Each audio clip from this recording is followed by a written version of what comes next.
여러분, 이혼 후의 삶을 좌우하는 것이 무엇이라고 생각하시나요? 너무 속물처럼 들릴 수도 있겠지만 죽는 날까지 끝까지 계속 남아서 영향을 주는 것은 결국 재산, 돈입니다. 안녕하십니까? 제대로 이혼합시다. 제대로 이혼학교의 장기봉 변호사입니다. 저런 인간이랑 조금도 말을 섞고 싶지 않다. 정말 상대도 하기 싫어. 저쪽이 아이를 양육하니까 이러시면서 그냥 줘버려 하시는 분들이 있는데요. 결국 얼마 지나지 않아 후회를 하시곤 합니다. 본인의 미래의 삶을 생각하신다면 이혼할 때 악착같이 받아내야 한다는 것입니다. 한번 재산 분할이 확정되거나 이혼 후 2년이 지나면 아무리 후회를 해도 소용이 없으니까요. 그래서 오늘은 재산 분할 시 가장 중요하게 고려되는 기여도에 대해서 한번 말씀드려 보려고 합니다. 분할 비율 산정의 핵심이 되는 요소이니 잠시만 집중해 보시기 바랍니다. 기여도에 대해 좀 더 이해를 쉽게 하기 위해 재산 분할의 의미에 대해서 한번 생각해 보겠습니다. 법적으로 보면 재산을 나누어 가진다는 것인데요. 여기에 좀 더 살을 붙여서 쉽게 말해보면 섞여 있는 부부 공동 재산을 정리하고 내 것과 내 것을 나누어 각자의 것을 가지고 가는 것입니다. 이것이 재산 분할의 주된 기능인 청산적인 요소인 것이지요. 이제 본격적으로 기여도에 대해서 말씀드려보면 기여도는 재산 형성, 유지, 증식에 얼마나 도움을 주었느냐인데요. 여기서 기여에는 유형적 기여와 무형적 기여로 나누어 볼 수 있습니다. 이것은 제가 개인적인 견해로 여러분들의 이해의 편의를 위해 분류해 본 것입니다.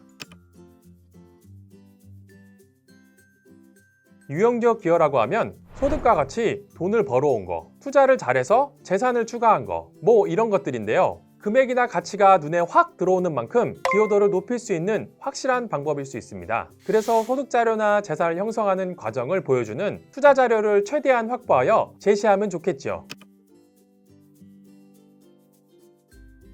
무형적 기여라고 한다면 눈에 잘 보이지는 않지만 재산의 유지, 증식에 도움을 준 경우인데요. 가사노동, 자녀양육 등이 그에 해당합니다.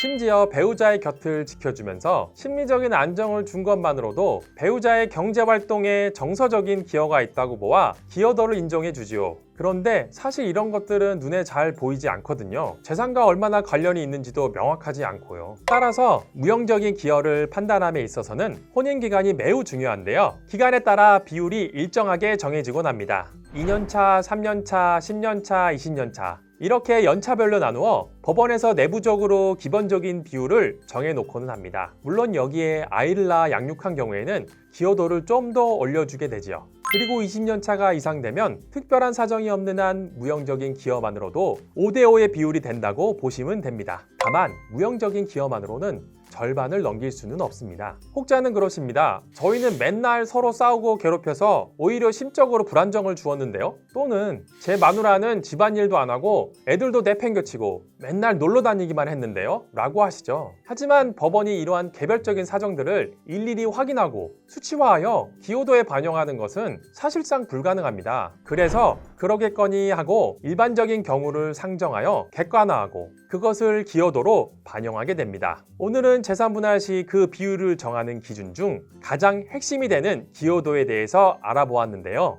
다음에는 기여도 못지않게 중요한 재산 분할의 대상이 되는 부부 공동재산과 그렇지 못하는 투기재산에 대해서 한번 알아보는 시간을 갖도록 하겠습니다. 이혼 소송이 진행되어 후반부로 갈수록 결국 돈 싸움이 되어 치열하게 전개되는 경우가 정말 많은데요. 따라서 이에 대한 대비를 잘하고 소송에 임하셔야 손해보지 않는 이혼을 할 수 있다는 점 꼭 명심하시기 바랍니다. 오늘의 내용이 도움이 되셨다면 구독, 좋아요 부탁드리고요. 이상 제대로 이혼학교의 장기봉 변호사였습니다. 감사합니다.